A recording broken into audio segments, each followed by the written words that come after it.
On va faire des brèves présentations. Là, on a des enseignantes qui vivent Pressmat, qui ont accepté de participer à cette rencontre-là pour être en mesure de répondre live à vos questions. Je vous rappelle que notre intention, c'est vraiment de vous donner l'information la plus juste possible. Pressmat, on n'a jamais l'intention de vouloir convaincre personne. On veut par contre les informer pour qu'ils puissent faire le meilleur choix pour eux, dans leur réalité, dans leur école. On veut que ça résonne avec leurs valeurs, là, leur vision d'éducation et leurs valeurs. On va faire une présentation la plus honnête et intègre possible. Puis pour nous aider, on a des enseignantes qui vont le faire. Oui, alors Marie-Ève, veux-tu commencer par te présenter? Oui, bonjour. Donc, je suis enseignante à l'école L'Aquarelle de Saint-Bernard et j'enseigne en 5e année cette année. Et j'utilise Press depuis, c'est la 3e ou 4e année. J'ai été au 2e cycle les autres années. C'est ma première année là, que j'utilise Press en 5e année. Et peu importe le niveau, j'adore vraiment le fonctionnement. C'est vraiment un coup de cœur, les centres d'apprentissage, le réseau de concepts, la mémoire collective. Les élèves aiment beaucoup aussi. Puis moi, je vois vraiment une belle amélioration avec mes élèves depuis qu'ils utilisent Press. Là.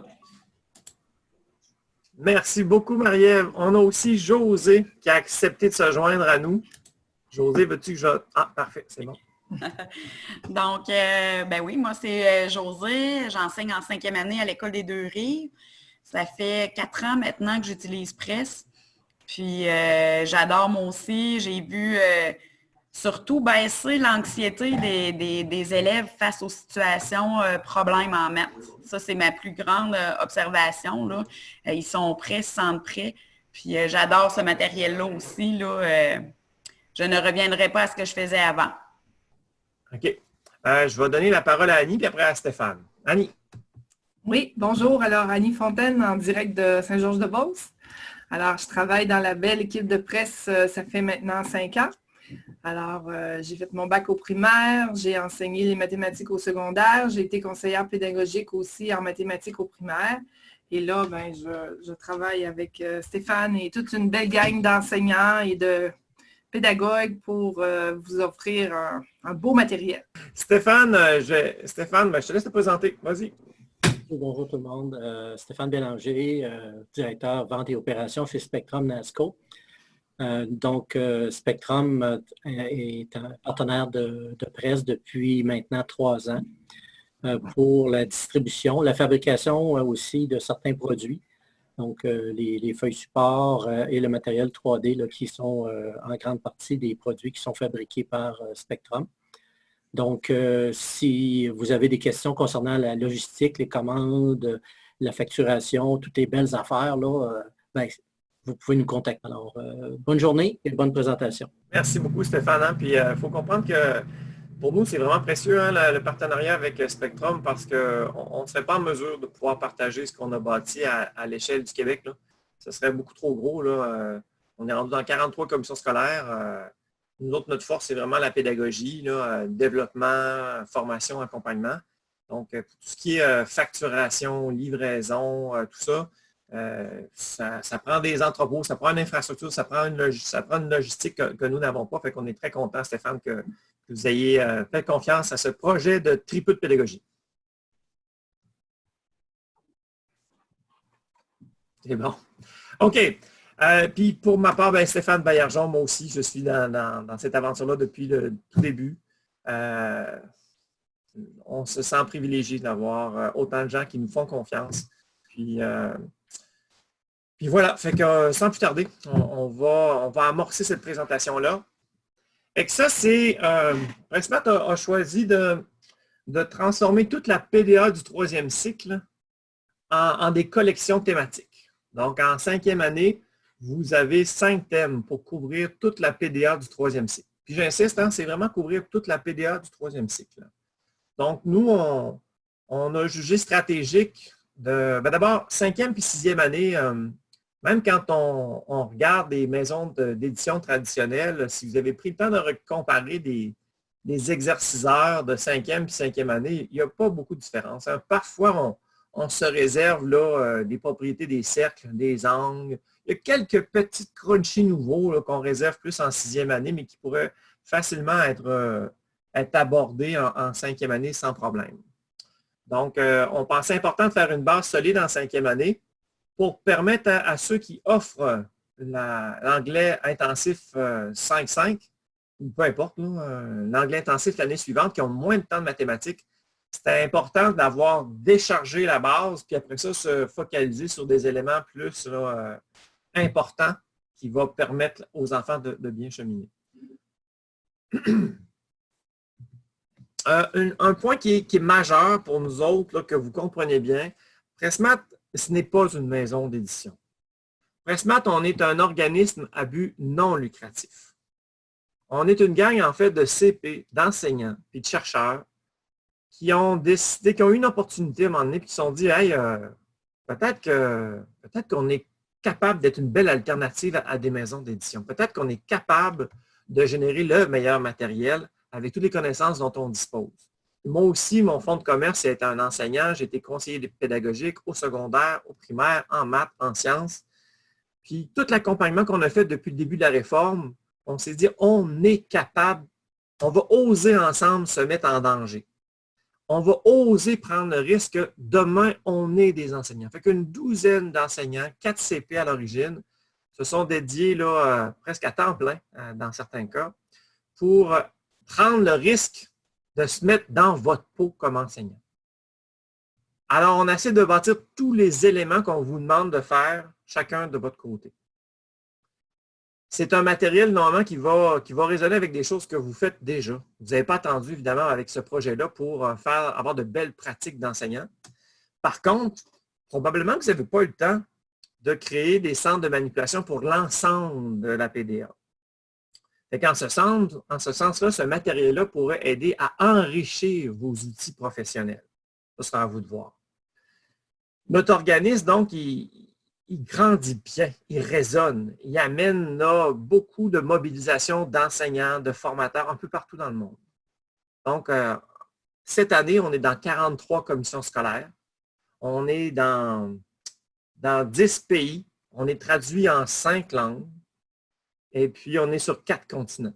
Fait que Pressmat, la mathématique est un beau langage universel. Puis, ce déploiement-là l'illustre bien. On ne veut pas bâcher les maisons d'édition. Ils nous ont sauvés dans l'urgence du changement, mais on pense qu'on peut maintenant offrir mieux aux enseignants. Puis, c'est notre intention. Pas parce qu'on se prend pour d'autres, parce qu'on a vraiment l'esprit d'une communauté de pédagogues qui s'enrichit du nombre grandissant d'enseignants et de CP qui l'utilisent. Ensemble, on ne peut pas se tromper. Ensemble, on est plus fort. C'est pour ça qu'on n'est pas gêné de dire qu'on est la meilleure offre en ce moment de disponible. Puis, s'il y en a qui en doutent, avec le temps, c'est sûr que vous allez perdre vos doutes. Ceci dit, enseigner, c'est quelque chose, c'est un acte qui est tellement personnel, ça ne s'invente pas. Là, on ne peut pas être contre nature. C'est pour ça que la présentation qu'on va vous faire, bien évidemment que nous, on pense qu'on est les meilleurs. Là. Mais soyez critiques, ouverts, mais critiques. Puis, la dernière chose qu'on souhaite, c'est que des gens embarquent avec nous autres et qu'ils soient malheureux l'année prochaine. Fait que, ayez quand même toujours présent vos valeurs, votre vision de l'éducation. Ça doit coller avec. Après ça, on regardera pour voir si on peut faire quelque chose ensemble. OK, la prochaine diapositive est une diapositive là, probablement la plus importante. Celle-là, puis une autre là, qui, si jamais vous n'êtes pas heureux dans cette vision, cette démarche-là qu'on propose, vous aurez congé du restant de la présentation parce que le reste ne vous plaira pas du tout.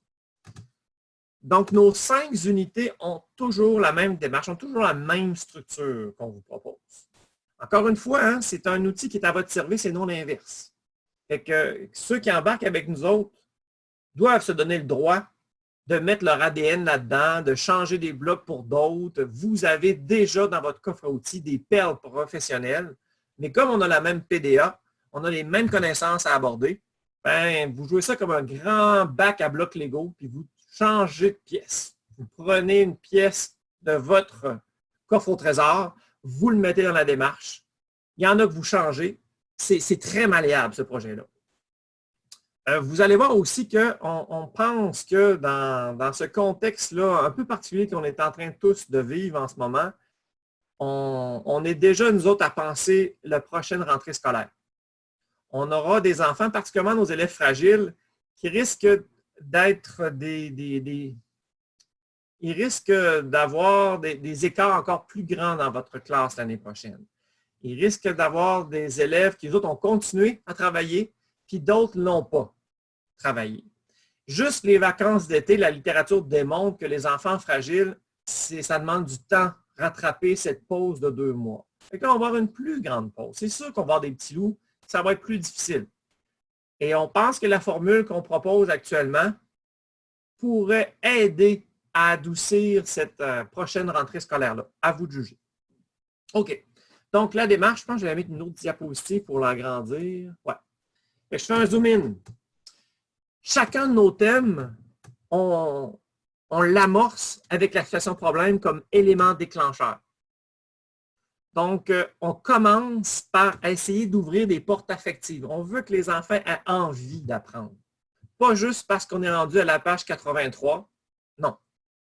On veut mettre un contexte. On veut donner du sens aux apprentissages. On veut qu'ils servent à quoi ça sert. Le plus possible collé à quelque chose de réaliste dans leur vie ou dans leur monde hormonal, on va dire.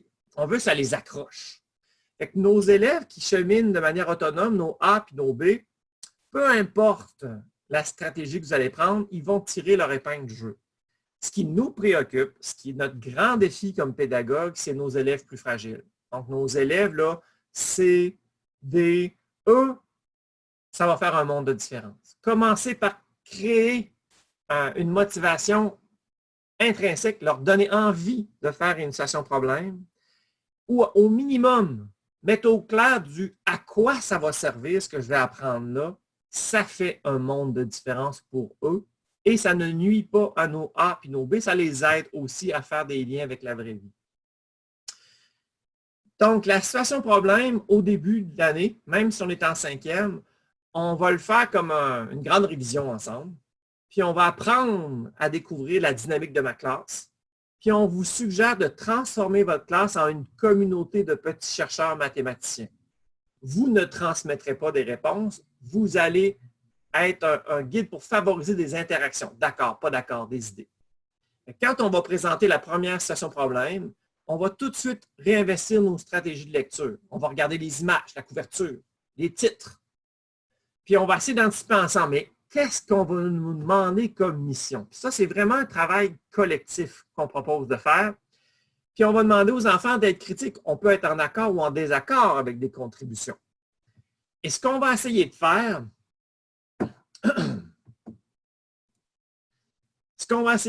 ça va être de faire sortir la mathématique du texte. Comment on va le faire, ça? C'est qu'on va construire collectivement un organisateur graphique, un schéma de la situation problème. Qu'est-ce qui est important de retenir? Parce que comme on ne la résoudra pas tout de suite, ça va être à la fin, on sort les éléments qui leur semblent importants sans les biaiser dans leur raisonnement. On ne les guide pas, on ne fait pas la chasse à la bonne réponse, on les laisse se mettre en doute. Puis on cherche à avoir une majorité, même pas une unanimité. Puis on va faire ce qu'on appelle notre organisateur graphique. Bon, ici, ce n'est pas le thème de 5e année. Je n'en avais pas sous la main des écrits à la main. Là. J'en ai emprunté un de la collection 6, mais c'est le même principe. Fait que ici, on a dans la situation problème affronte tes peurs, on a à organiser une journée. Puis là, ben, les enfants, avec la lecture, ont dégagé ce qui leur semblait important de retenir. Fait qu'on a dégagé les principales contraintes. C'est possible qu'ils en oublient. Ça, mais c'est un diagnostic qui est très intéressant parce que ce qu'ils ne vont pas sortir veut probablement dire que c'est des notions qui sont fragiles, qui sont en dessous de ça. Fait qu'ils n'ont pas su trouver les mots pour l'exprimer. Ou encore, on a le sentiment qu'il y en a pour une couple que c'est clair, mais d'autres, ils suivent, mais ils n'ont pas tant compris. Fait qu'on va ensemble, collectivement, faire un premier écrit. On est des chercheurs, il faut faire des publications. Fait que c'est comme notre grande compréhension qu'on met ensemble. Puis on travaille donc toutes ces stratégies-là. Là, je laisserai peut-être les paroles soit à Marie-Ève, soit à Josée. Comment ça se passe, cette phase-là, pour vous autres? OK.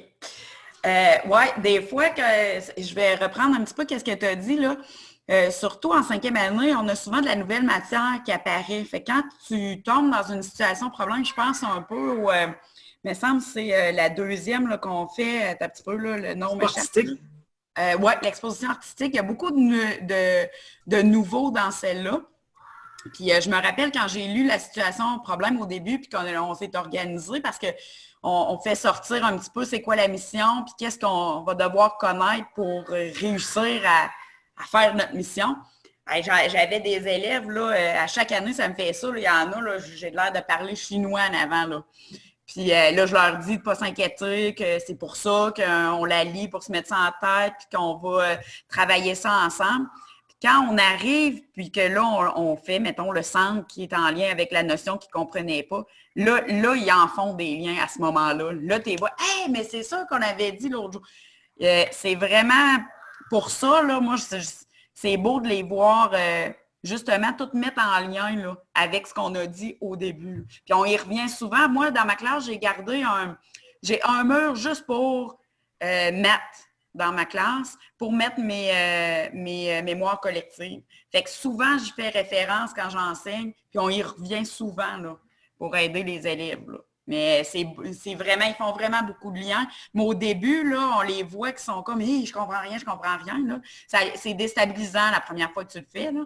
Mais avec les années, là, on panique plus, puis on les rassure, puis tout, puis après ça, ça va super bien. Très bien. Puis tu sais, je ne sais pas dans votre commission scolaire, mais culturellement, dans beaucoup de commissions scolaires, quand on voit une situation de problème, c'est plutôt en mode évaluation. On vient voir si les enfants ont bien compris, sont capables de réinvestir dans une situation de problème. Fait qu'il y a comme une charge émotionnelle stressante liée à l'évaluation. Mais là, on bascule. On est vraiment comme un élément déclencheur. Fait qu'on est en train de mettre en... Puis il y a une culture de la bonne réponse, qu'on le veuille ou non. Puis là, les enfants ont à s'apprivoiser, puis ont à apprendre à oser prendre des risques, puis c'est pas grave. On peut se tromper. On apporte notre contribution. On est une communauté de chercheurs. Il n'y a rien de clair en avant de nous autres. C'est ensemble qu'on va traverser ça. Puis j'ai à m'inspirer, puis à être critique, puis à m'enrichir des idées des autres. Un élève qui est fragile, c'est un élève là, qui a un coffre à outils de stratégie qui est plutôt mince.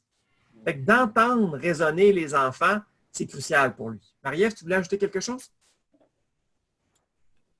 Oui, je voulais ajouter la dernière que j'ai fait avec mes élèves.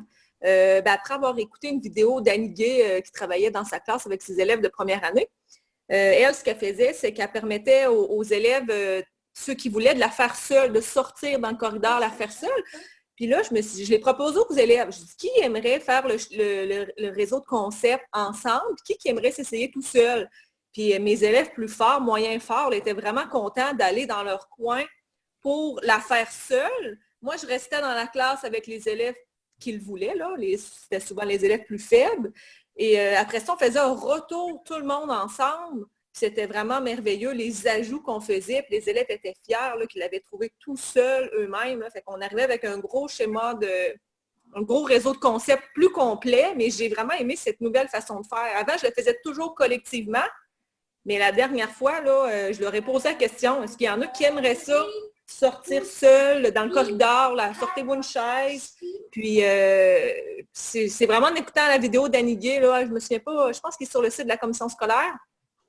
Puis je l'ai tout écouté, puis ça m'a donné vraiment une approche différente. J'ai vraiment aimé ça. Le principe est le même, là, mais c'était une autre façon de faire, puis c'était vraiment génial. C'est ce que je voulais ajouter. Merci beaucoup, Marie-Ève. Bien, évidemment, l'objectif, là, c'est de viser l'autonomie. Puis on ne peut pas faire une situation de problème sans en faire une phase de compréhension autonome. Parce qu'à la fin, dans les évaluations, les SE, celles de fin d'année ou peu importe celles qu'on va mettre, on veut que tous les enfants soient en mesure de faire cette phase de compréhension par eux-mêmes. Il n'y a pas de résolution possible sans compréhension. Et que c'est un bel exemple de déclinaison pour amener l'autonomie. Au début d'année, on veut apprendre à se connaître, on peut le faire collectivement, mais rapidement, en 5e année, on peut, après ça, faire, OK, bon, ben, la deuxième fois, ça peut être ceux qui veulent le faire seuls, dès la première. La troisième, ça pourrait être, vous allez commencer en équipe à faire votre situation de problème. Fait qu'on enlève la pression de ceux qui sont moins confortables. Puis il y a tout cet enrichissement-là après la mise en commun où on construit quelque chose ensemble avec toutes nos idées de classe. Et après, ça peut être, on le fait seul, il le confronte en équipe. Fait que tout ça développe la compétence de façon concrète, rigoureuse et efficace. puis qui amène nos élèves à vraiment très bien performer à la fin de l'année. Okay? À la fin de l'année, les élèves là, qui sont en 5e année ou en 6e année, parce qu'il y a beaucoup de classes de 6e année qui prenaient notre collection 5 par le passé, réussissaient très, très bien les examens du ministère. OK, une fois que donc on a créé le besoin d'apprendre, qu'on a un certain consensus sur ce qui semble important de retenir, ben comme le dit José, on fait face à des connaissances en 3e cycle qui n'ont pas travaillé, qui ne se sentent pas nécessairement compétents. Peut-être que la première, ils pourraient trouver leur épingle du jeu parce qu'on travaille surtout l'arithmétique.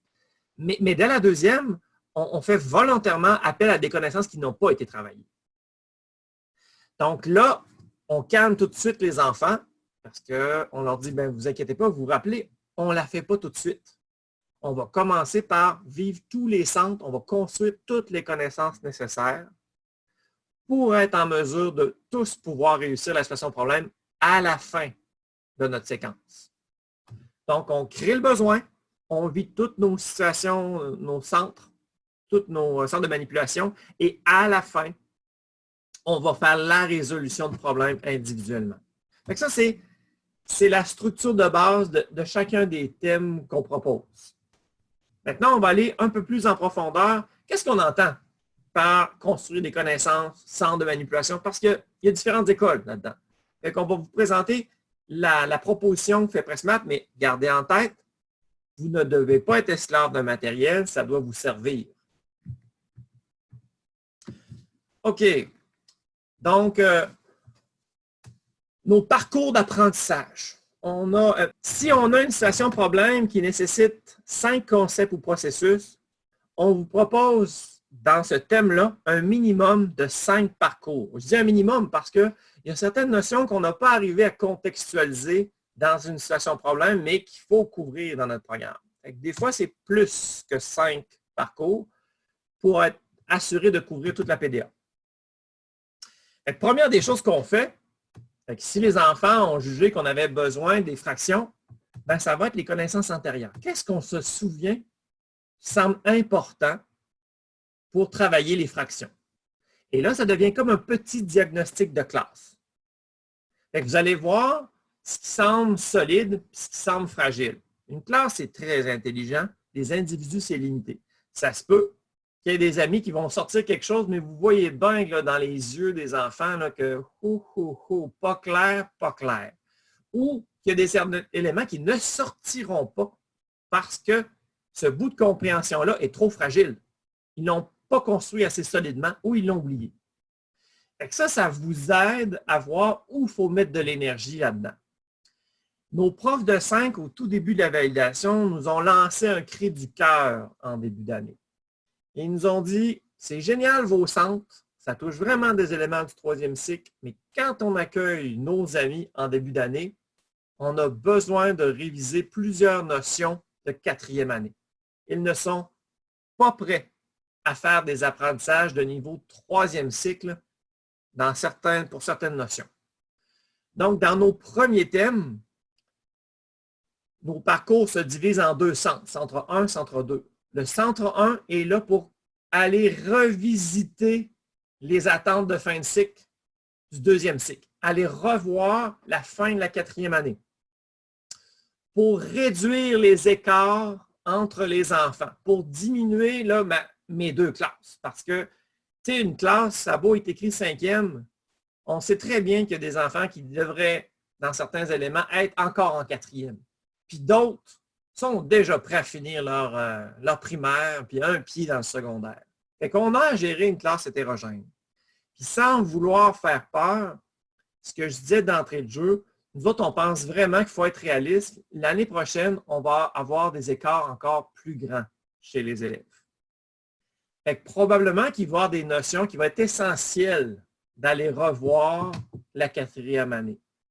Et en ce sens-là, ben, peut-être qu'on peut être une des solutions pour vous autres. Fait que nos centres 1, on revisite par la manipulation, on va reconstruire, consolider des éléments de 4e année dans le thème qui est proposé. Si jamais vous tombez sur une notion que, hey, ils sont bien plus forts que je pensais. C'est vraiment du solide. Mais ça se peut que vous n'ayez pas du tout à faire le centre 1 et vous allez sauter tout de suite au centre 2. Nos centres 2 sont les attentes du troisième cycle, sont les attentes visées. Mais c'est possible aussi. Oui, Marie-Ève, tu voulais intervenir?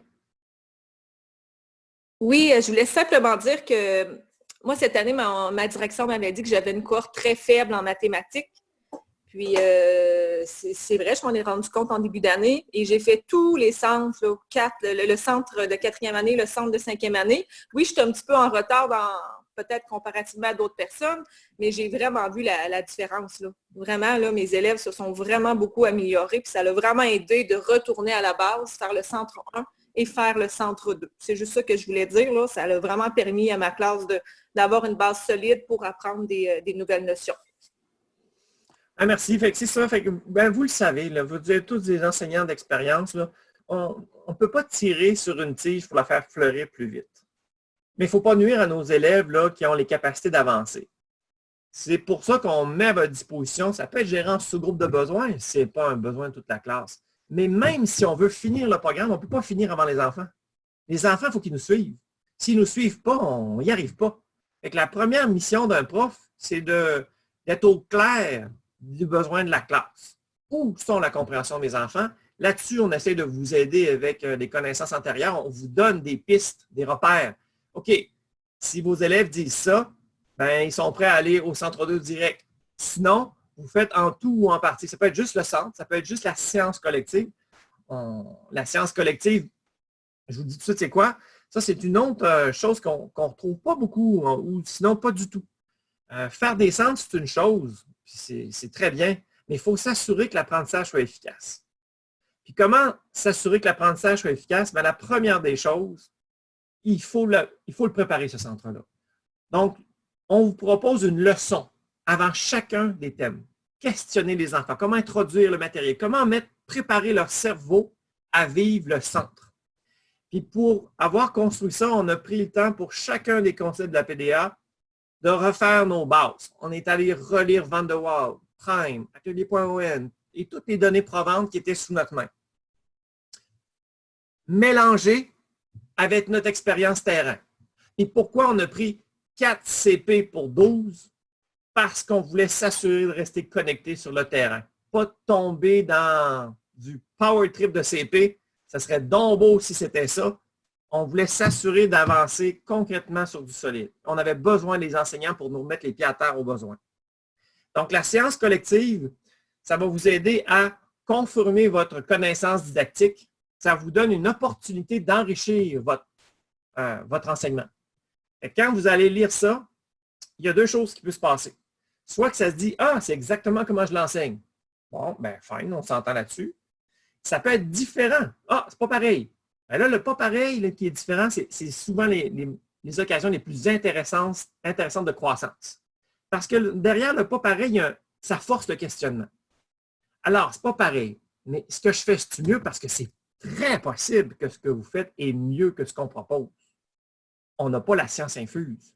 Mais au moins, ça vous met vous aussi en questionnement. Pour apprendre, il faut se questionner. On cherche à rentrer plus de questions dans la tête des enfants que d'éléments à apprendre par cœur. Même chose pour vous autres. Si on vous sème des questions, ça vous fait une belle porte de croissance professionnelle, didactique. Revoir votre didactique. Donc, les séances collectives sont là. Je me ramasse, je me perds un peu. Donc, prenons pour acquis, là, ce qui est plus probable, c'est que la cohorte soit faible l'année prochaine.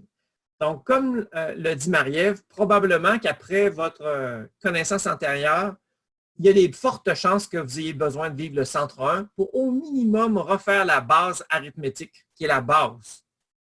Fait que ça, c'est notre premier thème, on refait les bases arithmétiques. Fait qu'on vous propose une séance, on vous donnera un exemple de quoi ça a l'air. Fait que on introduit le matériel, on amène les enfants à se questionner. Après la séance collective, on fait une modélisation du centre. Fait qu'on invite des enfants à venir en avant pour comme faire un exemple de ce qui est demandé dans le centre. Pour s'assurer que quand on va donner le matériel, tous les enfants savent ce qui est à faire. Ça ne veut pas dire d'imposer de faire ce que vous avez dit, mais il y a un minimum de stratégie qui va se mettre en opération. Puis le centre, on vous recommande de ne jamais dépasser 20 minutes. Au-delà de 20 minutes, le ratio temps-apprentissage devient mauvais. Puis on veut une efficacité d'apprentissage, surtout l'année prochaine. On ne veut pas commencer en retard, mais on veut être efficace. Fait que 20 minutes, c'est suffisant. La plupart de nos centres, ça se fait en équipe de 2. Ça fait beaucoup d'équipes dans votre classe. Tout le monde a le même matériel. Ça veut dire que vous n'avez pas le temps en 20 minutes d'aller voir chacune des équipes. Par contre, quand vous allez circuler, il va y avoir certaines interactions qui vont gagner et être partagées aux autres. Mais on va laisser quand même tout le monde avancer. Mais on garde ça en tête. Il va y avoir aussi des fois des amis qui ont eu des stratégies. Wow, c'est donc bien génial ce qu'ils viennent faire là. Je garde ça en tête. Et quand on a fini de ramasser le matériel après les 20 minutes, il y a un moment clé qui est à faire, c'est la mémoire collective. Dans certaines commissions scolaires, on appelle ça un tableau d'ancrage, surtout en français. C'est un peu l'équivalent. Fait que ça, nos chercheurs ont été à la tâche. Ils ont travaillé fort. Maintenant, on va faire une deuxième publication. On va essayer de distiller, on va essayer de recueillir qu'est-ce qui est important de retenir. Qu'avons-nous appris? En quoi ça va nous être utile pour réussir notre situation problème? Donc, on va créer des mémoires collectives qui pourraient avoir l'air de des choses comme ça. Donc, on met une affiche, on a travaillé le temps. Bon, mais qu'est-ce qui est important de retenir sur le temps? Et ça, c'est un exemple là, de mémoire collective. Pour chacun de nos centres, on vous donne un exemple d'une mémoire collective réaliste d'obtenir avec vos élèves. Cette mémoire collective-là, on vous encourage d'aller la consulter avant de vivre le centre. Ça vous permet d'avoir une vue, un objectif didactique clair. Derrière le centre, si amusant soit-il, vous ne devez pas perdre de vue l'intention didactique. C'est quoi les enjeux en dessous du plaisir? Pour pouvoir faire des interventions efficaces et permettre aussi de faire votre mémoire collective avec votre classe. Fait que ça vous facilite votre appropriation. Comme un Snapchat didactique. Toujours dans le cas hypothétique que l'année prochaine, on a un bon défi devant nous autres. Le temps 2. Donc, le lendemain, on a fait notre centre 1, on a consolidé la 4e année, notre groupe est plus homogène, plus disponible en même temps de vivre les centres de niveau 5e année, mais en fait 3e cycle. Et qu'on va faire un retour sur la mémoire collective. Moins de mots, plus de visuels sur cet écrit collectif-là. Et là, on va faire la deuxième séance collective, la deuxième leçon qui va aller pousser un peu plus haut le concept à hauteur du 3e cycle. Et on va vivre le centre 2 du même concept, mais à hauteur de 3e cycle. Et à la fin du 20 minutes, on va faire notre conclusion. Notre conclusion, c'est quoi? C'est notre mémoire collective qu'on va venir bonifier. Il y a peut-être des nouveaux éléments qui vont apparaître. Encore une fois, vous comprenez que la mémoire collective et la conclusion, ça peut être des puissants outils diagnostiques. Qu'est-ce qu'ils vont nous dire? Qu'est-ce qu'ils ne nous diront pas? C'est des éléments super importants pour ajuster ma planification. Est-ce que Marie-Ève ou José, vous aimeriez apporter quelque chose de plus au niveau des parcours, au niveau des séances collectives, des centres, des mémoires collectives? Ben, tu as pas mal tout dit, là, comment ça fonctionnait, là. C'est sûr que des fois, il y a moi, au début, là, j'ai eu à m'ajuster avec les contraintes de temps, là, parce que des fois, là, ça ne rentrait pas où je voyais que je perdais de l'intérêt, c'est un peu trop long. Fait que au début, il faut s'ajuster un peu, mais comme tu l'as dit, là, on est tous des professionnels, on est capable de saisir notre groupe et d'ajuster ça aux besoins, là. Par rapport au temps, là. Moi, ça a été comme peut-être plus ma difficulté, là. Sinon, ça ressemble pas mal à ce que tu as dit, là. OK. Marie-Ève? Oui, bien, j'ajouterais que pendant les centres d'apprentissage ou la séance collective, là, j'utilisais, c'est quasiment rendu un indispensable pour moi, là, la caméra document. Je faisais venir des élèves à l'avant pour me montrer ce qu'ils avaient fait. Ou pendant la séance collective, là, j'utilisais la caméra document. Là, moi, caméra document, c'est le terme général. Moi, j'ai la caméra Ziggy, ça, c'est la marque. Là. Mais autant en français qu'en maths, là, moi, c'est vraiment rendu un indispensable là, pour une caméra document. Dans le fond, ça projette sur le TNI ce qu'on peut faire là. Puis autant si je veux montrer une démarche d'élève quand on est en réseau, peu importe, là, lorsque je fais presse depuis 4 ans, là, j'ai la caméra document, puis c'est vraiment rendu un indispensable là, pour les centres d'apprentissage et la science collective. C'est ça que tu as ajouté. C'est une très bonne remarque. Effectivement, là, c'est votre prochain cadeau que vous allez mettre sur votre liste là, pour au directeur, une caméra document. À partir du moment où la manipulation est au cœur de... Ben, pas juste ça. Ben, la manipulation, ça le dit, hein, vous manipulez. Fait que de façon efficace, que tout le monde voit une caméra document, c'est la vie. Là. Mais dans une perspective de développement de compétences, de confrontation d'idées, une caméra document, c'est la vie aussi. Parce que ça ne peut pas juste être des mots, ça peut être des phrases, ça peut être une conjugaison, ça peut être peu importe. Montrer ce que j'ai dans ma tête, la caméra document va vraiment vous aider, vous faciliter la vie. Fait que là, vous comprenez qu'on a eu énormément d'interactions, beaucoup de confrontations d'idées. Il n'y a pas eu beaucoup de temps individuel en début d'année en ce moment. Mais évidemment, il faut que tous nos élèves deviennent autonomes dans leurs apprentissages. Fait que dans le 3e temps, il y a un temps de réinvestissement. Fait que toutes les mémoires collectives, on vous invite à les laisser afficher durant tout le thème. Ça devient un outil de référence qui va aider à l'autonomie des enfants. Et ça, c'est un concentré de stratégies, de solutions que toute la classe a trouvé. Mais il y a un temps où il faut que les enfants aussi gardent une trace individuelle.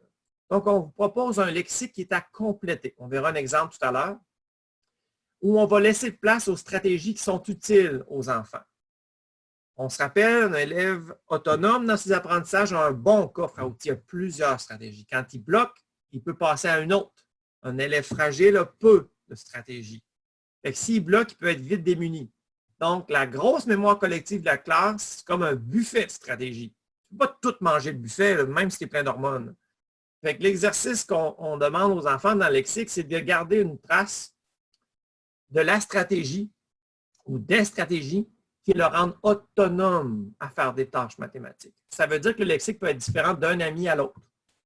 Il y a une partie qui va être identique et déjà écrite. Le côté plus là, connaissance déclarative, là, une définition des termes. On ne s'amuse pas à faire copier des enfants. Ça, c'est une connaissance de référence. Mais on veut laisser de la place aux stratégies efficaces des enfants. Les exercices. Nous, on reconnaît que les exercices sont importants. Par contre, il faut être vigilant. Les exerciceurs disponibles sur le marché en ce moment font de la surexercisation. Ils volent du temps d'apprentissage aux enfants.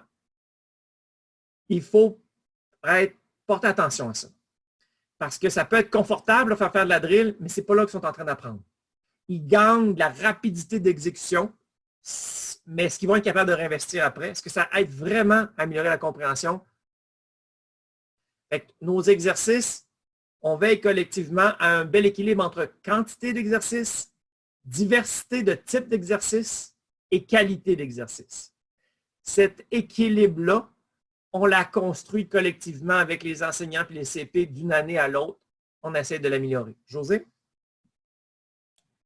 Oui, puis dans vos exercices, là, ce que j'ajouterais, au début, ce que j'avais remarqué, il y avait les exercices ouverts. Tu sais, il y a plusieurs réponses possibles. Là, les élèves ne sont pas habitués, là, ça les déstabilise. Là, ils viennent nous voir, puis ouais, mais ils viennent comme tout déstabiliser, là, puis là, à un moment donné, tu leur expliques c'est quoi.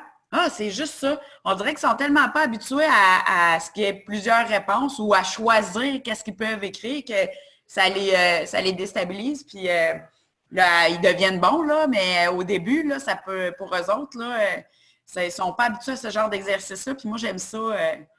Je les aime, ces numéros-là. Là.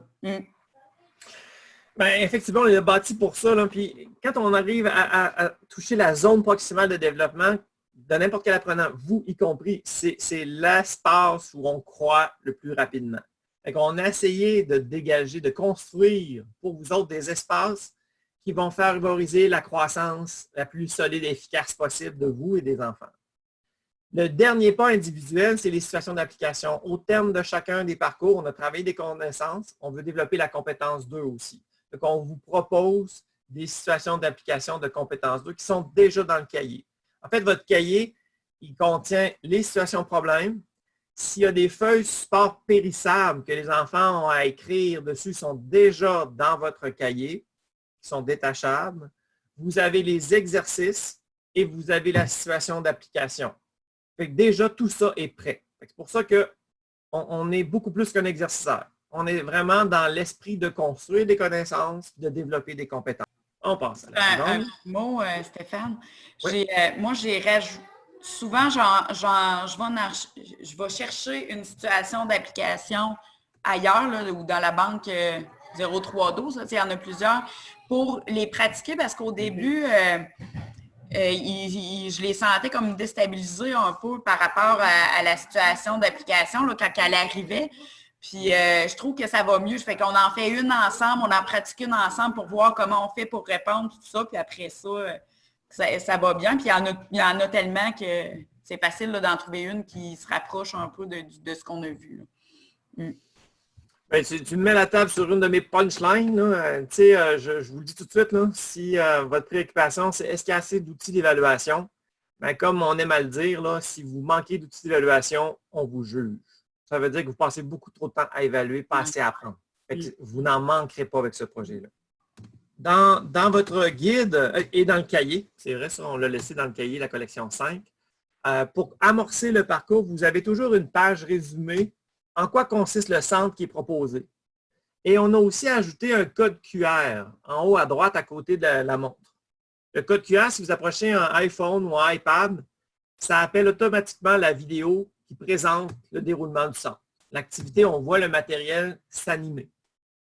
Donc ça, c'est quelque chose qui est très utile en sous-groupe, un élève en retard, déléguer à quelqu'un pour faire un centre, c'est des beaux outils. Il y a des enseignants qui choisissent, plutôt que faire l'étape de modélisation du centre, préfèrent présenter la vidéo avant de vivre le centre. Donc, puis les enfants, ils sont toujours contents d'avoir une petite dose d'écran. Des fois, après un sevrage de déjà 1 heure sans écran, ça leur fait du bien. Les propositions de leçons d'enseignement, donc les séances collectives. Vous voyez ici, dans le parcours 2, on travaille là, la fraction. C'est ce qu'on vous disait. C'est qu'on vous présente comment nous, on l'aurait enseigné. Encore une fois, on avance avec beaucoup de modestie. On se met en danger en faisant ça parce qu'on peut faire des erreurs. Ce n'est pas impossible. Mais ça fait déjà 4 ans que ce projet-là roule dans plein de commissions scolaires. Fait qu'on commence à avoir une bonne recette. On vous donne un exemple de comment vous pourriez introduire ce concept-là. Comment présenter le matériel. Comment construire une base didactique solide. Avec Pressmath, il ne subsiste aucun truc. À moins que vous choisissiez d'enseigner un truc. Puis ça, là, vous avez le droit, là. Vous devez être bienveillant avec vous autres. S'approprier Pressmath la première année, c'est une grosse année d'appropriation.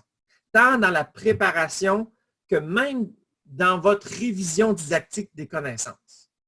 Vous enseignez bien, puis au mieux de vous autres, on prend ça pour acquis. Mais il est possible que certains éléments aident une partie de la classe, mais pas tout le monde. Enseigner des trucs, ça aide une partie de la classe, mais ça nuit à des élèves. Nous, on enlève la partie truc. Il n'en existe plus de trucs pour faire une base solide. Mais ça se peut qu'à un moment donné, vous vous sentiez essoufflé. Non, je ne prends pas le temps de lire ce que Press m'a dit. Là. Ça marchait avant, moi, mon enseignement. Là. Je l'enseigne de même cette fois-ci. Puis, je me permets de souffler un peu dans ma planif. C'est bien correct. Au Québec, on a un beau problème. Nos enfants, ils apprennent bien. Ils sont bien préparés mathématiquement. Ça veut dire qu'au primaire, vous faites une bonne job. Est-ce qu'on peut faire mieux? Clairement que oui. Puis, on vient se positionner pour vous aider à faire mieux. Vous avez des feuilles support pour vous aider dans votre enseignement, des feuilles support pour les centres de manipulation. Fait qu'évidemment, du stade concret, imagé, puis symbolique, forcément, on va avoir du symbolique, forcément, on va avoir des cartes pour couvrir toute notre PDA. Vous avez toutes ces feuilles support-là dans votre guide. Vous pouvez les imprimer au besoin à votre rythme. Ce qu'on vous suggère, par contre, qu'on vous recommande, c'est de les acheter toutes faites auprès de Spectrum, imprimées en bonne quantité. Ce qui doit être en couleur vous arrive en couleur. Ce qui peut être en noir et blanc est en noir et blanc pour diminuer les coûts. Fait que vous avez déjà sauver du temps de photocopieur, de lecture. Ça, c'est sauvé, ça vient tout emballer. On verra tantôt de quoi ça a l'air. Et vous avez le fameux lexique à compléter. Fait que pour chaque concept, comme par exemple, là, au niveau de la fraction, exprimer une fraction en pourcentage, c'est important de présenter différentes stratégies, différents outils pour consolider la compréhension. On ne veut pas les enfermer dans un truc. On veut permettre à tout le monde qui sont différents de trouver leur chemin efficace. Donc, on présente tous les concepts de différentes façons comme il est recommandé par la littérature. Fait que vous pouvez vous en inspirer en tout ou en partie ou simplement l'imprimer puis le donner aux enfants à compléter. Oui, Marie-Ève? Tu voulais-tu intervenir, Marie-Ève? Non? OK. Les exercices, donc on essaie, ça j'en ai déjà parlé, donc les 3 qualités, on cherche le bon équilibre. Ce que je peux ajouter, c'est qu'on est en train de construire cette année des exercices de consolidation. Il y a certaines commissions scolaires où tu ne peux pas être un bon enseignant s'il n'y a pas de devoirs à la maison. Okay? Les parents vous jugent si vous n'apportez pas des devoirs à la maison. Donc, on a créé des exercices de consolidation, mais qui peuvent servir aussi à des classes qui n'envoient pas nécessairement ça en devoir, mais qui, avant de faire les maîtrises de connaissances, par exemple, avant de terminer un centre, on va aller se réchauffer un peu là, les exercices. Ou avant de faire une session de compétence 2, on va aller faire un peu des exercices pour que ça les aide. Fait que ça, à vous de voir, c'est à votre service. C'est téléchargeable, c'est imprimable à votre rythme. Annie, veux-tu parler des super routines? Oui. Alors, pour chacun des centres et chacune des périodes de mathématiques, on vous propose une routine mathématique, ce qu'on appelait autrefois là, les petits jogging mathématiques. Alors, les routines, elles portent toujours sur les notions du centre précédent. Quand on lit là, les différents documents dans la recherche, on propose de travailler souvent en répétition et en espacement pour assurer des apprentissages durables. Alors, c'est pour ça que si vous êtes dans l'expo artistique, vous allez avoir des questions sur le 12e joueur. Alors, on garde toujours une espèce de spirale, là, puis on permet aux enfants de garder toujours les concepts nouveaux et les concepts anciens là, en mémoire. Alors ici, ce qu'on fait, c'est qu'on pose une question le matin et ce qu'on demande aux enfants, c'est de vraiment donner leur stratégie. On met l'emphase sur les stratégies plutôt que sur la réponse. Alors, exemple, ici, je suis un polygone qui possède exactement 2 paires de droites parallèles et aucun angle droit. Alors, on va laisser le temps à tous les enfants de réfléchir et on va aller travailler au niveau de leur stratégie. Puis, on va partager les stratégies des enfants là, à tout le monde. J'ajoute, Annie, c'est une belle opportunité, encore une fois, de diagnostic de classe et d'individus sans papier. Ce que nous, on trouve le plus efficace là-dedans, c'est que quand on amorce la routine, si on demande aux enfants d'être en position d'attention, le poing fermé sur le cœur, l'enseignant projette la diapositive. Les enfants sont habitués maintenant. Ils cherchent la réponse. Quand ils trouvent, ils lèvent un doigt. Donc, c'est très discret. Mais si on trouvait une réponse, ils essaient de trouver, est-ce que je pourrais, avec d'autres propriétés ou d'autres stratégies, d'autres processus, trouver une autre manière de trouver la réponse? Peut-être que j'ai 2 façons d'obtenir la même réponse, selon la question qui est proposée. Je n'ai trouvé 2. Je peux continuer à chercher dans ma tête une 3e façon. De cette manière, vos élèves doués demeurent challengés pendant cet espace-temps-là et ça laisse du temps précieux à vos élèves fragiles qui ont besoin de plus de temps à réfléchir. Et ça vous aide à voir, est-ce que j'ai encore beaucoup de points fermés sur le cœur quand je pose mes questions? L'objectif, c'est d'en avoir le moins possible, de ne plus avoir de points sur le cœur. Et comme Annie vient de le dire, en mettant l'emphase sur les stratégies, sur le processus, et idéalement, on garde ça aussi disponible sur votre TNI, par exemple. Donc, le lendemain, on a sur votre TNI les stratégies qui ont été évoquées hier. Ce qui fait que les enfants qui avaient le point fermé vont avoir des stratégies à leur portée pour avoir au minimum un doigt levé. Donc, voyez-vous la puissance diagnostique. Puis là, on garde au chaud les concepts, puis on les affine, puis on les garde vivants dans leur tête. Je repartage mon écran. Non, je suis encore en partage, c'est beau. Juste un clin d'œil, je ne fais pas une formation là-dessus, mais on était content de voir avec le référentiel d'intervention mathématique que Pressmath concordait parfaitement. Alors, tous les éléments qui sont privilégiés dans ce référentiel-là, Press les met en place. Fait que avancer avec Press, vous avancez aussi sur quelque chose de solide. Améliorable, modifiable, vous pouvez vous l'approprier, mais on marche sur du solide. Il y a beaucoup de commissions scolaires qui ont commencé à mettre l'épaule à la roue dans ce projet-là. On n'a pas le temps de tout faire. On est une grande communauté de pédagogues. Okay? Ça, c'est la force et l'avantage de notre projet. Donc, il y en a qui ont pris le temps de faire des bibliographies par thème pour ceux qui voudraient bénéficier de nos thèmes pour faire des activités de lecture, d'écriture en français dans la même ambiance qu'on propose. On va aller faire un tour sur notre plateforme web pour voir les ressources qui sont à votre disposition. Je l'ai mis où, moi? Je l'avais déjà ouvert, ça? Ah, ici, c'est bon. Donc, si je m'en vais en mathématiques primaires, je vais aller en 5e année. On a marqué 5 et 6e parce que comme on travaille tout le 3e cycle, comme je vous ai dit, à l'époque, il n'y avait pas de collection 6. Donc, on avait des classes de 5, de 6, de 5 et 6 qui prenaient la collection 5. Donc, la première partie qu'on voit, c'est les documents d'intérêt général pour l'année. En premier, on s'est filmé pendant qu'on donnait une formation. Fait que vous avez déjà une formation en ligne. On ne gagnera pas de score pour ça, là, mais c'est efficace. Ça vous aide à comprendre la structure et les ressources qu'on met à votre disposition. Vous avez la concordance, on y reviendra tout à l'heure quand on va parler d'évaluation, planification annuelle. Je clique sur matériel proposé.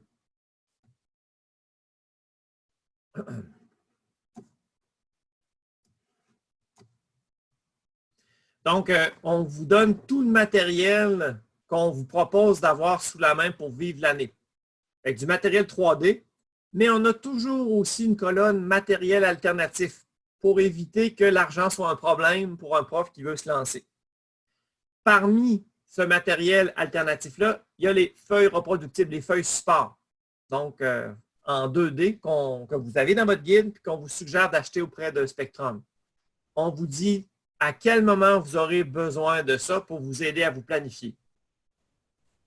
J'ajouterais aussi là, que pour le matériel 3D, là, faites l'inventaire de votre classe. Vous avez probablement tout ce qu'il faut pour faire les centres de manipulation. Tout à fait.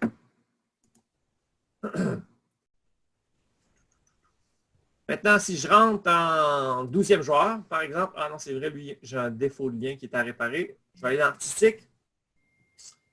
Bon, dans Expo artistique, la première partie, c'est une partie où on a fait des adaptations vidéo du guide.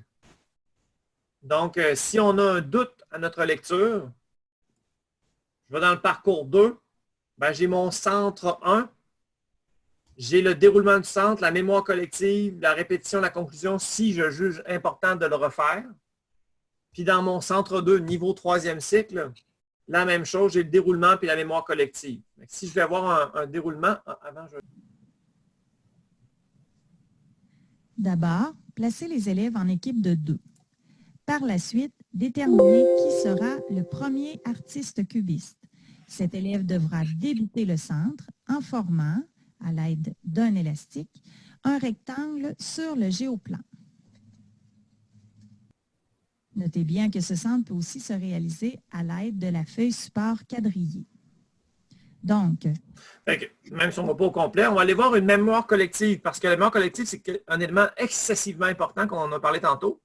Donc, on vous rappelle qu'on vous donne des exemples de mémoire collective réalistes pour chacun. On va aller voir une.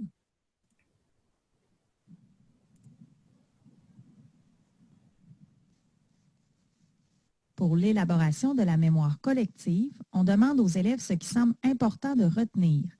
Des élèves pourraient vous nommer des mots et imager ce qui différencie le périmètre de l'aire, soit la longueur du contour.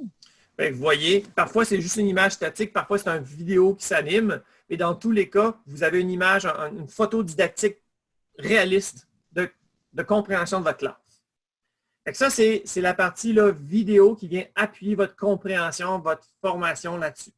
Puis, si on continue à descendre, il y a toute une section téléchargeable. Fait que là, vous avez beaucoup de ressources. La première qu'on met à votre disposition, c'est la mise à jour du guide.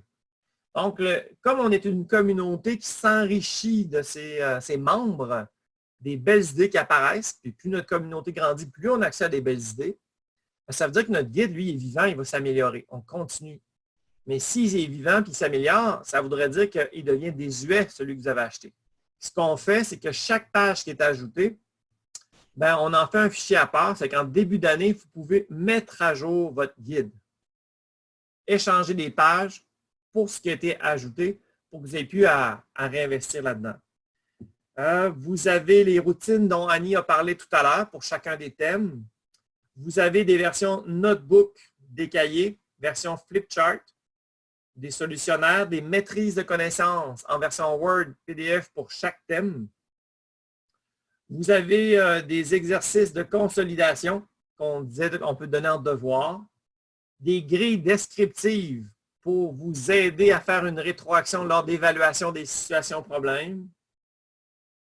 Et vous avez toujours une section suggestions d'amélioration et de correction pour nous aider à être constamment meilleurs.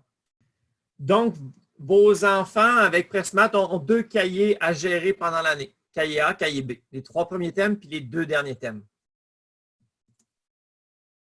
C'est ce qu'on vous recommande. C'est les feuilles support couleur et noir et blanc qu'on vous recommande d'acheter. On ira voir tantôt combien ça coûte. Ce n'est pas tant dispendieux. Les groupes Facebook, il y en a un pour chacun. Il y a un Facebook général pour Presse mathématiques. Donc, c'est la porte générale pour tous nos enseignants. Mais on a fait des groupes Facebook pour toutes les réalités. Donc, il y en a un pour Presse collection 5. Fait que ça, c'est quelque chose qui est en train de mûrir. On commence à avoir des vieux loups là-dedans. Tu sais, on a des profs, là, comme on vient de l'entendre, qui sont jusqu'à 4 ans, qui sont là depuis le début avec nous autres. Ils commencent à être plus à l'aise. Fait qu'on voit de plus en plus d'interactions, de partage apparaître sur nos différents groupes. C'est un lieu d'échange puis de co-construction entre enseignants et CP. C'est un lieu qu'on veut préserver de tout troll. On n'a aucune tolérance sur le sarcasme et les critiques négatives. Aucune. Vous avez le droit à une faiblesse, un moment de faiblesse. Si vous faites du sarcasme ou des critiques négatives qui ne sont pas constructives, pas qu'on veut pas avoir des critiques, on veut en avoir, mais on veut qu'elles soient constructives. Vous avez un avertissement et si vous récidivez, vous êtes sorti du groupe. Vous n'êtes pas obligé de vous faire violence. Sortez si vous n'êtes pas heureux. Okay? Fait qu'on veut vraiment créer un espace où on est à l'aise de poser des questions puis donner des réponses sans peur du jugement de nos pairs. Ça, c'est super important que vous compreniez ça. Donc, l'évaluation, je vous disais tantôt que si vous n'avez pas assez de matériel, on vous juge. Okay? Vous passez trop de temps à évaluer, il faut que les enfants apprennent. S'ils apprennent bien, ils pourront bien réussir les évaluations. Fait que de base, avec notre guide et nos cahiers, vous avez les 5 situations problèmes, je n'ai pas mis à jour. C'est 5 SAE pour la compétence 1, 25 SAE pour la compétence 2. Fait que la première année, déjà faire ça, c'est une grosse année d'appropriation, c'est probablement assez. Idéalement, il faudrait ajouter à cette planification-là 2 autres situations de compétence 1 qui vont être des SE décontextualisées. Donc, ça sera des situations qui vont faire appel, mettons, après le 3e thème, une SE qui va faire appel à toutes les connaissances travaillées depuis le début de l'année, mais qui n'auront pas réchauffé, qui n'auront pas été réchauffées dans le cadre d'un centre. On veut vraiment voir jusqu'à quel point ils sont capables de mobiliser et réinvestir dans une séquence non apprise. Ça, on en fait un après le 3e thème, puis un à la fin de l'année. Avec ça, nous, on juge que c'est suffisant. Et pour les compétences 2, un peu comme José l'a dit aussi, on n'hésite pas à aller en puiser aussi, en ajouter ce qu'on vous propose pour finir d'ajuster votre jugement pour certains enfants ou pour votre classe. Et pour nous aider à ça, il y a des conseillères pédagogiques qui ont pris le temps d'enligner notre planification avec les banques qui sont disponibles, entre autres dans la région de Québec, mais ailleurs, pour toutes les commissions scolaires. Il y a 10 compétences 1 qui est disponible par niveau, puis 40 compétences 2 par niveau. Donc, plutôt que d'avoir à à réinventer la roue chacun de notre côté, DCP ont cru bon de partager ce travail-là pour le rendre disponible pour l'ensemble des enseignants du Québec. Évidemment, tout ça, c'est pas tout à faire. C'est juste, ça le dit, c'est une banque. Une banque, tu vas en prendre au besoin, mais tu ne fais pas tout ça. Et vous avez les maîtrises de connaissances pour évaluer les connaissances après chacun des thèmes. Donc, vous ne pouvez pas manquer d'outils d'évaluation. Le matériel, on l'a vu, c'est du matériel qui est très simple, accessible, comme Annie disait, que vous avez dans vos classes. La première année est une grosse année d'organisation et de logistique pour préparer votre année. Donc, l'important, c'est d'être bien organisé pour que l'année suivante, ça roule bien. Donc, toutes nos feuilles support, nos cartes à jouer, au fur et à mesure qu'on les prépare, on les met précieusement dans un petit sac et on les place dans un classeur, par exemple. Donc, un classeur par thème ou un cartable par thème ou une boîte par thème. Puis pour chacun des parcours, les petits sacs de manipulation sont déjà prêts. Il ne restera plus qu'à aller sortir. Peut-être un aide-mémoire sur quel matériel 3D ajouter à ça. Puis là, on a peut-être une opportunité. C'est-à-dire que puisqu'on est tous en confinement, ben, c'est possible de les commander pour les recevoir dans 2 semaines. Puis au maximum dans 2 semaines. Et là, ça pourrait vous permettre de prendre l'avance sur l'année prochaine. Puis d'occuper vos enfants aussi. Fait qu'il y a un bout, une case de la journée où c'est du découpage, c'est du classage. Vous faites un modèle, puis après ça, quelqu'un d'autre refait les autres modèles. C'est sûr que entre faire quelques centres et faire toute une année en centre de manipulation, c'est beaucoup de travail. Et c'est souvent une critique qui est apportée à PressMath. C'est toute la préparation de tous ces centres-là, toute la PDA en centre, c'est du boulot, c'est vrai. Mais c'est juste la première année qui est exigeante. Après ça, ça roule bien. José? Oui, c'est ça. Je voulais dire, la première année, il faut vraiment se laisser du temps parce que j'en voyais cette année des nouvelles personnes là, qui le faisaient, puis ils paniquaient là, parce qu'ils n'étaient pas rendus, mettons, à la même place que moi. Mais moi, c'est ça, ça fait 4 ans que je le fais, puis je commence à être habituée. Fait que c'est sûr que la première année, laissez-vous du temps. Là. Puis c'est pas grave. Là. Comme tu dis, on est des professionnels, on est capable de s'ajuster. Mais c'est sûr que la première année, ça demande beaucoup parce qu'il faut faire le matériel. C'est vraiment, si vous pouvez le commander d'avance puis commencer à faire vos centres à l'avance, c'est sûr que déjà là, vous vous enlevez beaucoup de travail là, pour le début de l'année. Parce que c'est sûr que préparer tous les centres, là, ça demande un peu, mais un coup que c'est fait, après, ils sont faits. Là, puis, moi, j'ai pris le temps de les plastifier, de tout bien les faire, de bien les classer dans des petits sacs. Puis, je les reprends l'année d'après, puis c'est parfait. Là. Mais laissez-vous du temps, puis soyez pas trop dur envers vous-même. Il y en a qui... On a tendance souvent à se taper sur la tête, nous autres, là, mais laissez-vous le temps, puis vous allez voir, là, ça va bien aller. Là. Avec une petite arc-en-ciel. Oh, ouais, c'est ça. J'ai entendu, j'ai vu un arc-en-ciel passer. Là. C'est ça. Non, mais c'est vrai ce que José, tu dis, là, il faut être bon envers soi. Là, puis il faut se donner du temps, puis il faut se faire confiance. Vous êtes probablement pas à votre première année à enseigner la 5e année. Tout ce que vous êtes, ce que vous faites, ce que vous avez construit, c'est encore là. Jetez pas le bébé avec l'eau du bain. Donc, il y a des centres qui existent déjà, vous êtes déjà bâtis, conservez-les. On travaille les mêmes concepts et processus. Quand même que vous ne prenez pas tel centre, il est déjà tout prêt, le vôtre, puis il fonctionne bien. Gardez-le, hybridez la proposition de PressMath. Puis donnez-vous le droit de trouver votre rythme d'appropriation. Ça veut dire que des fois, là, vous faites complètement ce que vous faisiez l'année passée. Là. Hey, ça marchait l'année passée. Là. Ça va marcher l'année prochaine aussi. Là. Puis si ça ne marche pas, bien là, vous pourrez puiser d'autres choses. Donnez-vous le temps. La première année qu'on change de matériel est toujours exigeant. PressMath ne fait pas exception, c'est exigeant. Par contre, le guide, c'est vrai, on n'en a pas parlé, mais le guide, là, il faut que vous ayez en tête là, que c'est comme 5 guides en un. Notre guide, là, c'est 5 petits guides. Chaque thème a son guide qui est très, très, très, très pratico-pratique. La majorité, sinon la totalité de nos enseignants, c'est un guide qui traîne sur leur bureau, qui est annoté, qui est post-ité. C'est un bel outil de référence très pertinent day to day. Ce n'est pas un jour que ça va être utile, on l'use, ce cahier-là. Fait que ça, c'est un incontournable à avoir le guide. Là. Je voulais enchaîner, Stéphane, en disant au niveau de la planification, là, bien sûr, on a fait nos devoirs, on a vérifié si le nombre de périodes qui étaient allouées par semaine correspondait avec le nombre de périodes là, pour la planification de Pressmat. Et puis, ça fonctionne bien, puis il reste des périodes. Puis, avec des années d'expérience, on a observé quels éléments pourraient faire en sorte qu'on n'arrive pas dans notre planification la première année. Puis comme Josée, elle l'a dit, la première année, c'est beaucoup d'appropriation, puis c'est normal que ça n'arrive pas.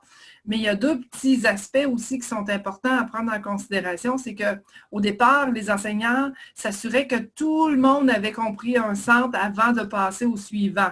Alors là, c'est sûr que ça retardait un petit peu là, dans la planification. Alors, ce n'est pas nécessaire d'attendre que tout le monde ait compris parce que, première des choses, on va y revenir un petit peu plus loin avec une autre sorte de matériel. On va travailler toujours en spirale. On va leur aborder le même concept, mais sous un autre angle.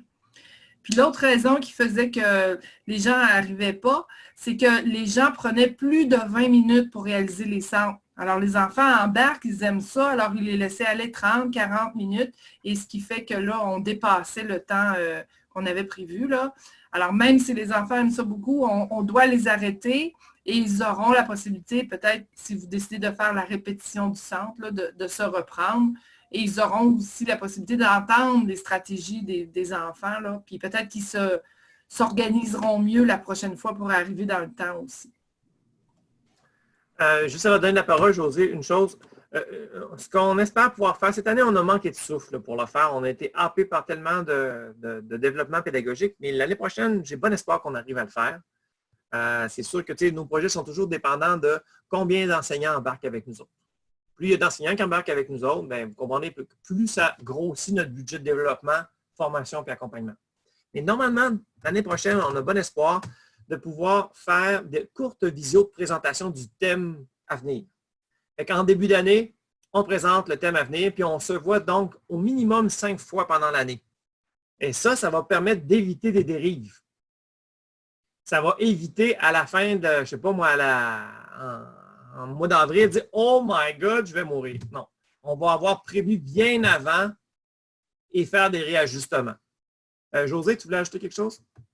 Mais juste dire que quand, c'est ça, il y a des élèves qui n'ont pas acquis un centre ou qu'on voit que ça ne fonctionne pas, moi, souvent, je les reprends en groupe de besoin. Fait que, comme ça évite aussi là, de perdre trop de temps. Mm.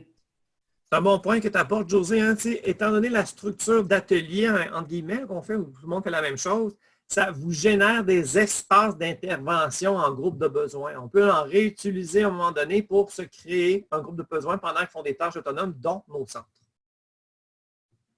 Je vais repartager mon écran. J'ai presque fini. On a presque terminé. En bonus, on vous donne accès à toutes nos situations d'apprentissage et d'évaluation en sciences et techno. Donc, initialement, presque c'était sciences et techno. Et on a eu l'opportunité de développer tout un matériel pour l'enseignement des mathématiques. Ben, ils sont à votre disposition tout à fait gratuitement dans la mesure où vous embarquez, vous prenez les cahiers avec nous autres et le guide. Vous avez un accès web avec ce volet-là. Donc, juste voir. Ouais. Fait que vous avez donc plusieurs thèmes qui ont été bien documentés. Fait que si vous voyez ici, là, électricité. Fait que électricité, chaque case, c'est une période, ben, à part la présentation générale puis le questionnaire au début. Mais si je clique dans une des périodes, ben, je vais avoir en détail, oh, celle-là, ici, je vais avoir résumé de l'activité de la période, le matériel qui est à prévoir, et on a fait des vidéos où on a documenté ce qui était, comme CP, quand j'accompagnais en classe pendant une dizaine d'années, c'est souvent aux mêmes endroits que les profs ont des difficultés. Fait qu'on les a aidés à prévenir ces difficultés-là pour que, dès la première expérimentation, vous puissiez vivre le succès. Fait qu'on a fait de courtes capsules vidéo pour vous aider là, à animer ou faire les retours en grand groupe. Le guide pédagogique est téléchargeable en PDF. Les cahiers sont en Word éditable que vous pouvez ajuster. Et vous avez une liste de matériel pour vous montrer votre propre bac de matériel non périssable que vous pourrez réutiliser d'une année à l'autre. Un peu le même principe que mathématiques. Alors, maintenant, parlons chiffres. Fait que le guide, c'est 225. Comme je vous l'ai dit, on ne peut pas imaginer un prof se lancer sans avoir son guide. À notre avis, c'est vraiment un outil professionnel essentiel. C'est un guide qui est professionnalisant. Ce n'est pas un guide technicalisant. La mise à jour est gratuite, c'est-à-dire qu'elle est téléchargeable. Le cahier coûte, les 2 cahiers ensemble pour une année, c'est 21,95. On est conscient qu'on est plus cher que des exerciceurs traditionnels. Les maisons d'édition ont commencé à imiter notre vocabulaire. Maintenant, ça ne suffisait pas.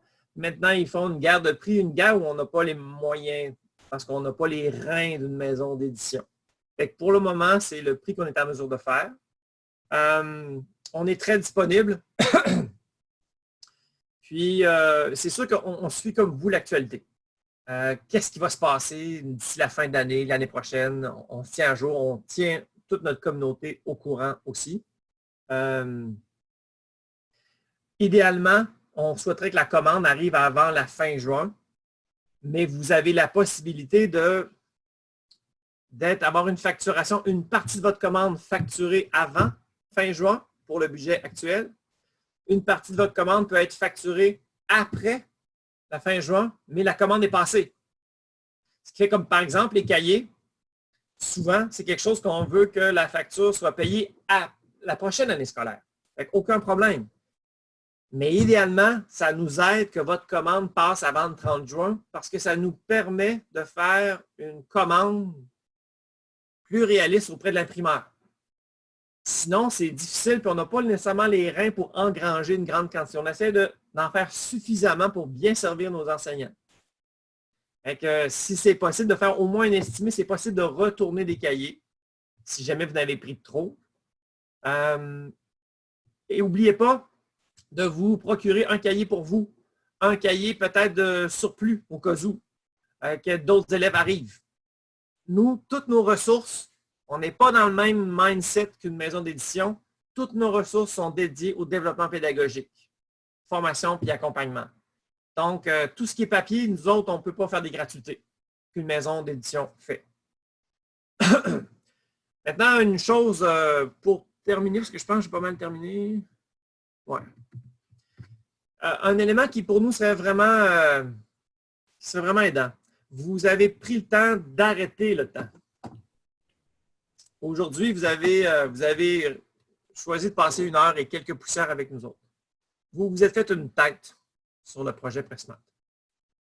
Si vous pensez que vous avez des collègues qui gagneraient à être mis au courant de notre proposition, parce que là, vous avez le droit de nous juger, parce qu'on a été vraiment à livre ouvert, ce serait vraiment aidant de le partager sur les réseaux sociaux, par courriel, par téléphone, peu importe, attirer l'attention aux gens. Cette vidéo-là, cette présentation-là va être enregistrée.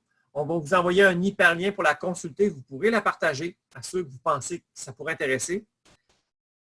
Ce serait peut-être très intéressant de sensibiliser votre direction d'école. Parce qu'une direction qui est consciente du changement que vous êtes prêt à faire en vivant Pressmat, ben, ça va rendre votre expérimentation plus facile. Il va mieux pouvoir vous soutenir. Mais encore faut-il qu'ils comprennent qu'on n'est pas un exerciceur, qu'ils comprennent qu'on n'est pas une maison d'édition pour faire une différence auprès de vous. C'est pour ça que le 20 avril prochain, on a prévu de faire une présentation adaptée aux directions d'école et conseillers pédagogiques. Fait qu'on si vous avez une direction qui a un temps soit peu intéressée à la pédagogie, je pense que ce serait vraiment intéressant que vous l'informiez et que vous lui proposiez de s'ajouter. Si jamais elle ne peut pas être disponible et elle s'est inscrite à la présentation, comme vous l'avez fait, vous êtes inscrit pour participer à cette rencontre-là, bien, ce même formulaire-là, on va vous le renvoyer, mais ce même formulaire-là, il y a aussi la présentation pour direction d'école et conseiller pédagogique. Invitez-les à venir en apprendre un peu plus. Ce sera beaucoup plus court pour eux, bien entendu. Mais on peut, si votre direction plus vite est au courant de ce projet Pressmat-là, mieux elle pourra vous soutenir, puis peut-être même aider à faire connaître ce projet-là, si elle le juge pertinent, au reste de son personnel. On peut aussi faire une autre petite rencontre avec votre équipe de profs niveau ou avec votre équipe école, par visioconférence, comme on vient de faire là. Fait que tous vos collègues se retrouvent à l'écran, puis on répond aux questions. C'est sûr que, idéalement, on va renvoyer les liens pour qu'ils visionnent ça, on ne répétera pas les mêmes affaires, mais qu'on soit là pour affiner la compréhension puis finir de se comprendre. Il y avait des questions à prendre en grand groupe, Annie, Marie-Ève, José, dans le chat, c'est-tu correct? Non. On nous demandait dans le bon de commande, là, les feuilles qu'on peut commander et on peut recevoir dans 2 semaines. On voulait savoir quel était le nom, là. Alors, c'est les feuilles support. Mais on va faire mieux que ça, Annie. On va en profiter pour aller partager l'écran encore une fois, puis aller montrer où on peut se les procurer. Alors, si on va sur notre site, dans votre cas, vous avez 3e cycle. Si vous allez dans la collection 5, ben, vous allez avoir, en résumé un peu de ce qu'on a dit. Vous avez aussi, puis ici, vous allez recevoir un lien de la présentation par courriel, mais on va aussi le déposer dans cette section-là pour la suite. Vous avez aussi dans la barre de menu « Commander ». Alors, si je clique sur « Commander », il y a le bon de commande collection 1 à 6. Alors, si je clique dessus et que je l'ouvre,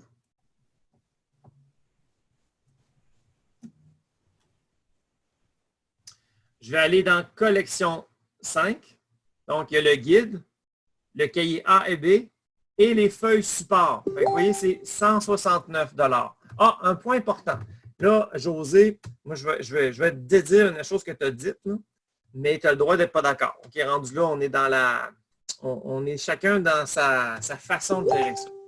Nous autres, on déconseille la plastification. OK? Parce que le matériel qu'on propose, on l'utilise 1 à 2 fois 20 minutes. Et même pour les petites premières années là, qui pourraient peut-être mener la vie un peu plus dure au matériel, ça ne vaut pas la peine de plastifier parce qu'ils n'ont pas le temps de s'endommager tant que ça. Pire que ça, si on a à en changer, c'est dans votre guide. C'est que si on perd des pièces, on peut se le réimprimer à peu de frais en carton. Mais c'est un matériel, comme c'est là, les enseignants qui ne l'ont pas plastifié l'utilisent pendant 2, 3, 4 ans. Et c'est à la pièce qu'ils vont renouveler quand ils perdent des morceaux qui sont endommagés. Fait que, en les laissant en carton, vous sauvez du temps, vous sauvez de l'argent, puis la planète vous dit merci.